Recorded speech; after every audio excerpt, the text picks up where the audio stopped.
ছড়াগুলাকে ধুয়ে একবারে কেটে কুটে ধুয়ে দেখেন কত সুন্দর করে পরিষ্কার করে পানি দিয়ে চুলার উপরে বসিয়ে দিয়েছি। এখন আমি এখানে শুধু একটু হলুদের গুঁড়া দেব, আর কিচ্ছু না।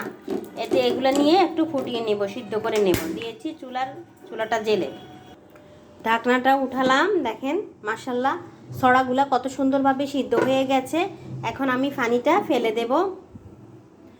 যে এখানে একটা ঝাঁকা নিয়েছি, ঝাঁকাটা রাখলাম, ভীষণ গরম। ব্যাস এখানে পানিগুলো ফেলে দিয়েছি। এখন কড়াই বসিয়ে দিয়েছি। এখন আমি তেল দিয়ে দেব। তেল দিয়ে দিলাম, দিয়ে দিচ্ছি শুকনা মরিচের একটা ফোড়ন, একটা শুকনা মরিচের ফোড়ন দিয়ে দিলাম। এখন দিয়ে দিচ্ছি কাঁচা পেঁয়াজ কুচি করা।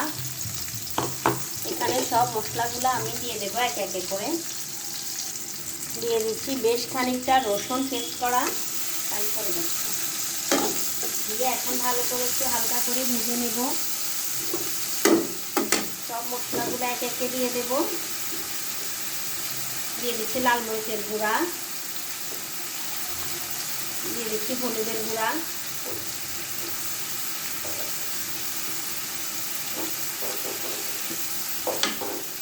দিয়ে দিচ্ছি স্বাদ মতো নুন,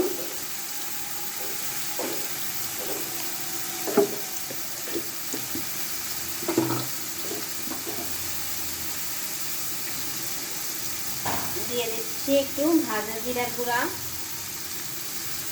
জিরা ধনিয়ার গুঁড়া দিয়ে দিলাম। এখন আমি একটু পানি দিয়ে দেব, যাতে মশলাগুলো যাতে পুড়ে না যায়।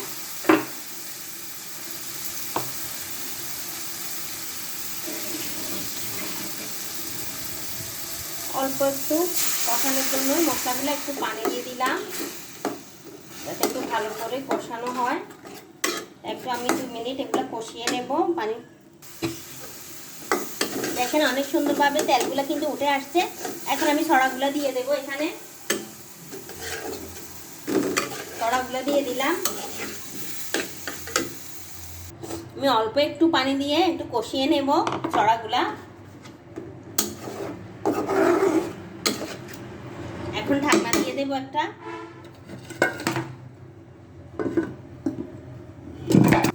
এখন আমি ঢাকনাটা উঠাবো। দেখেন মাশাআল্লাহ অনেক সুন্দরভাবে কষানোটা হয়ে গেছে, তেলগুলো উঠে উঠে আসছে। এখানে আমি একটু এখন পানি দিয়ে দেব, ঝোল দিয়ে দেব পরিমাণ মতো।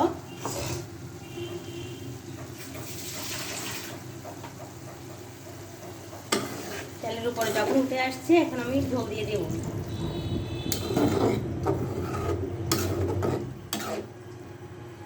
ব্যাস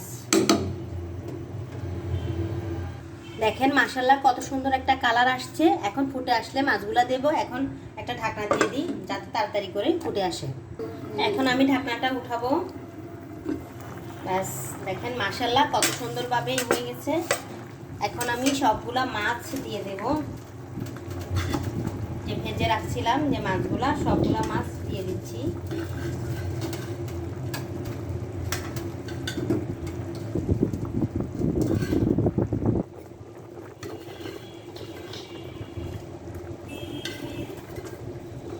ঝোলটা একটু বেশি আছে, কারণ আলুর ছড়াটা একটু সিদ্ধ হবে, তো সিদ্ধ হলে ঝোলটা কমে যাবে।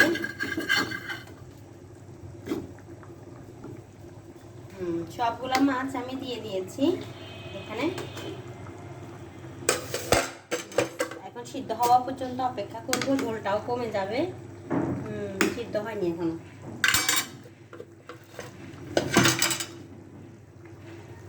আবার ঢাকনা দিয়ে দিই, ভালোভাবে সিদ্ধ হয়ে যাক। দেখেন ঢাকনাটা আমি উঠালাম। মাশাআল্লাহ কত সুন্দরভাবে তেল উঠে উঠে আসছে চারদিকে, দেখছেন অনেক সুন্দরভাবে হয়েও গেছে। এখন এর ভিতরে আমি একটু ভাজা জিরার গুঁড়া দিয়ে দেব, 1 চামচের মতন একটু ছিটে ছিটে দিব উপর দিয়ে। ব্যাস গ্রানটা ভালো আসবে সেই জন্য দিয়ে দিলাম। দেখি লবণটা একটু ছেঁকে দেখি কেমন হয়েছে।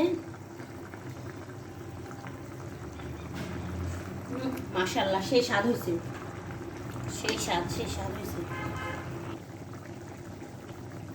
বেদামি দামি, দুনিয়া হলো বেদামি আর আখিরাত হলো দামি। দুনিয়ার দাম যদি আল্লাহ তাআলার কাছে একটা মশার ডানা বরাবর হতো, তাহলে আল্লাহ তাআলা একটা কাফির মুশরিককেও এক ঢোক পানিও দুনিয়াতে পান করতে দিতেন না। বেদামি দুনিয়া আল্লাহ তাআলা সকলকে দিয়ে রেখেছেন, কিন্তু দিন আখিরাত হলো দামি। এই দামি জিনিস, মূল্যবান জিনিস তিনি শুধু তার প্রিয় বান্দাদের দিয়ে থাকেন। সুবহানাল্লাহ, সুবহানাল্লাহ। তো আমার ভিডিওটি কেমন লেগেছে? যদি ভালো লাগে অবশ্যই লাইক কমেন্ট শেয়ার করে দেবেন, অবশ্যই ভালোবেসে পাশে থাকবেন। দেখা হবে অন্য কোনো ভিডিওতে। সে পর্যন্ত ভালো থাকবেন, সুস্থ থাকবেন। আসসালামু আলাইকুম। ইউটিউব থেকে যদি দেখেন অবশ্যই সাবস্ক্রাইব করে দেবেন।